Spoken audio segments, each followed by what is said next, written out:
Donc, 31 août 2025, l'ex-premier ministre François Bayrou déclarait le problème vital du pays était sa dette colossale.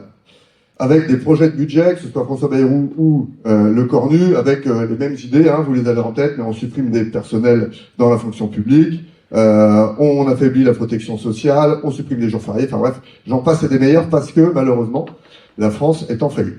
Et du coup, le problème, c'est que l'État est en faillite, mais dans le même temps, l'État continue de subventionner de façon très importante l'enseignement privé. En dépit des enquêtes et des rapports qui révèlent les inégalités et le séparatisme qu'il développe. En avril 2024, il y a eu un rapport d'information parlementaire par deux députés de partis différents, Paul Vanier et Christopher Weisberg. Et qu'est-ce qu'il disait ce rapport? Il disait ce rapport, je vous donne la synthèse, hein, concrètement, l'État finance pour au moins 9 milliards en 2024, hein, c'est-à-dire que c'était l'année dernière, 9 milliards d'enseignement privé.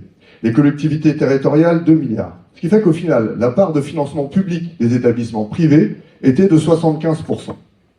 Donc 75%, sachant que la mission, elle conclut aussi sur ces éléments-là, la fréquence et la profondeur des contrôles réalisés sur les établissements privés sous contrat sont très largement insuffisantes au regard des enjeux.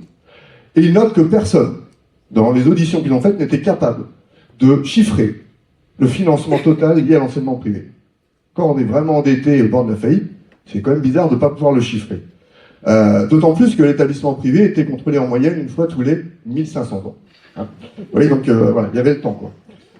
Ils disent aussi dans leur rapport que les contreparties exigées des établissements privés ne sont pas à la hauteur des financements qu'ils perçoivent, comme en témoigne la dégradation de la mixité sociale et scolaire, ou encore leur faible participation à la mise en œuvre de certaines politiques publiques.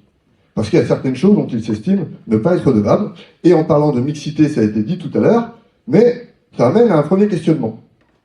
Ça, c'est l'évolution de la mixité entre 2000 et 2021. Et donc on voit la part des élèves issus de catégories favorisées et très favorisées, en haut, d'accord, 41% en 2000, à 55,4% en 2021 pour les établissements privés. Et vous voyez que la couleur d'en bas, bah, c'est l'inverse. C'est les enfants issus de milieux défavorisés. Donc le questionnement pose sur la légitimité actuelle à financer l'enseignement privé. 1. Pour le non-respect de l'article 111.1 du Code de l'éducation, qui impose une obligation de mixité sociale et scolaire, sachant que les établissements privés, au niveau national, ils scolarisent 2 fois moins d'enfants d'ouvriers et d'inactifs, 2 fois moins d'élèves boursiers, 2 fois moins d'élèves d'origine étrangère. Les établissements privés, choisissent et sélectionnent en priorité les élèves favorisés, comme on l'a vu tout à l'heure. Et donc, ça c'est le premier aspect qui pose question sur la légitimité du financement. Mais il y en a un deuxième. Le deuxième aspect, c'est que le financement de l'enseignement privé sur fonds publics, au vu de la laïcité et de tout ce qui est dit sur la laïcité pour refuser et imposer des contraintes à certaines personnes en particulier, il se pose sur quoi? Il se pose sur la loi Debré, 1959. Et dans cette loi, il est indiqué que lorsqu'il y a un besoin de service reconnu, l'État peut passer un contrat d'association. Le besoin de service reconnu, ça veut dire qu'il y a un besoin de scolariser des élèves qui ne pourraient peut-être pas l'être dans l'enseignement public.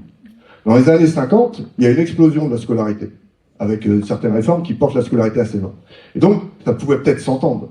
Mais aujourd'hui, et surtout à un moment où il y a une baisse de la démographie, eh bien ce besoin de service, il est peut-être à re-questionner.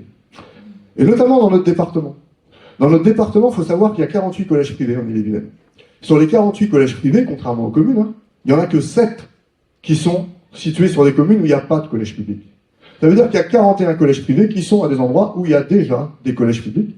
Et donc, avec une baisse de la démographie, on peut questionner le besoin de service de mettre des contrats d'association dans le privé. Alors ça, c'était sur l'État, et ce qui est obligatoire pour le moment. Mais il y a d'autres aspects. Il y a un aspect qui repose sur le financement facultatif. Donc là, vous m'avez bien entendu, financement facultatif. Eh bien, les collectivités territoriales les financent pour environ 2 milliards au niveau national. Dans notre département, la situation financière, elle est inquiétante. Sur la devanture du conseil départemental, il y a une banderole, où il y avait une banderole, l'État asphyxie les départements. Et c'est vrai. L'État réduit les subventions, réduit les impôts qu'elles peuvent toucher, donc il y a un vrai problème, quelle que soit la couleur du département d'ailleurs. Mais de ce fait-là, le département, il a procédé à plusieurs coupes. Alors, je vous donne quelques exemples, je ne les connais pas toutes, mais dans l'éducation, par exemple, le département ne remplace plus les agents qui s'occupent de l'entretien, du nettoyage, de la restauration, de l'accueil, qui sont absents pour une durée de moins de 15 jours. Ils ont copié l'éducation nationale, quoi. Ils les remplacent pas alors qu'on sait que les agents des collectivités ont souvent, davantage des troubles musculo-squelettiques du fait des tâches où elles remplissent. Deuxième chose, la réduction de la dotation de fonctionnement. L'année dernière, quasiment un tiers des collèges publics ont eu une baisse de leur dotation, pour un montant total de près d'1 demi-million d'euros. Troisième élément, la réduction de la dotation qui sert à l'ouverture culturelle et sportive. Entre septembre 24 et 25, c'est moins 20% de dotation, plusieurs milliers d'euros pour chaque établissement.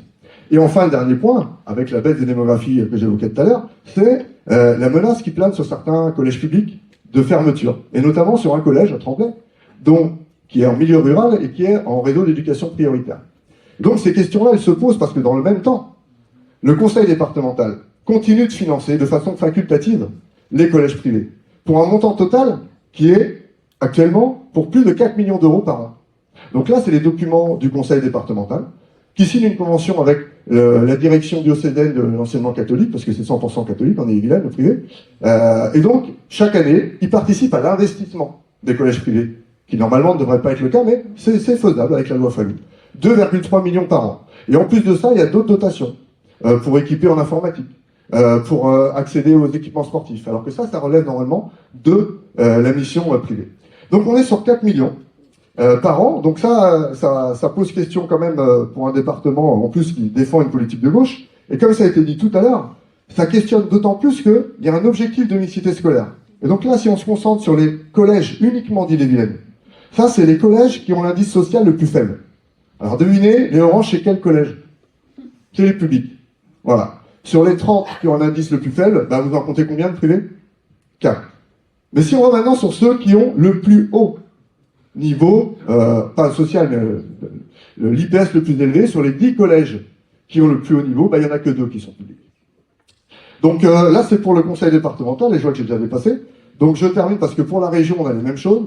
Plusieurs dizaines de millions d'euros que la région donne de façon facultative aux lycées privés. Sur les 15 lycées les plus favorisés, combien de privés? 12, les 3 publics. Sur les 30 lycées les plus défavorisés de l'académie, combien de publics? 29. Voilà. Donc, pour résumer, la question du financement, elle se pose aujourd'hui de façon forte avec la baisse de la démographie et aussi avec les subventions facultatives. On pense qu'il est temps de financer le séparatisme du privé. Par rapport à ça, cette revendication, il faut savoir qu'elle est très consensuelle en plus. Il y a une enquête IFOP qui date de novembre 2025 et qui montre que moins d'un Français sur 3 estime qu'il est normal que l'État finance l'enseignement privé. Y compris, c'est les parents qui ont leurs enfants dans l'enseignement privé. Donc je termine parce que comment on fait, qu'est-ce qu'on agit? Il y a une pétition qui est affichée là-bas et qui est ici et que vous pouvez signer. Il y a des affiches que vous pouvez reprendre pour mettre la pression sur les élus du conseil départemental, dont certains souhaiteraient redispatcher vers l'argent public, d'accord? Mais peut-être qu'ils ne sont pas encore une majorité. Voilà, je vous remercie, désolé.